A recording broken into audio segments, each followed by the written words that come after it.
आपण पाहत आहात भारतीय जनमत, आपला चॅनल।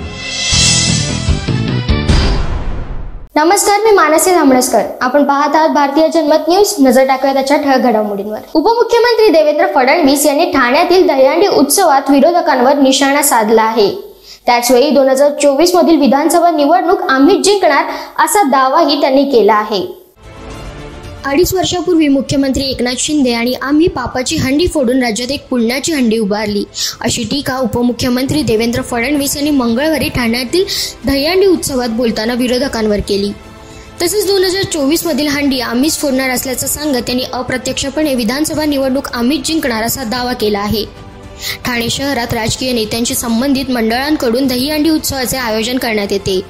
यंदाही शहरात अशा दहीहंड्यांचे आयोजन करण्यात आले होते। यातील स्वामी प्रतिष्ठान, संस्कृती युवा प्रतिष्ठान, टेंबीनाका मित्र मंडळ, संकल्प प्रतिष्ठान, भाजप ठाणे शहर आणि शारदा संकल्प प्रतिष्ठान आयोजित दहीहंडी उत्सवांना उपमुख्यमंत्री देवेंद्र फडणवीस यांनी उपस्थिती लावून गोविंदांसोबत संवाद साधला। दहीहंडीतील काला हा प्रेमाचा आहे, तो सगळ्यांनी वाटून खायचा आहे। दहीहंडी कोणीही फोडली तरी काला मात्र सगळ्यांचा आहे, त्यामुळे हा काला सगळ्यांनी प्रेमाने खायचा आहे। हा संदेश प्रभू श्री कृष्णाने आपल्याला दहीहंडी काल्यातून दिला आहे। आपला समाज एकसंघ ठेवण्याचा हा काला आहे। समाजात प्रेम वाढले पाहिजे म्हणून हा काला आहे। आपल्याला शक्ती मिळाली पाहिजे म्हणून हा काला आहे, असं फडणवीस म्हणाले।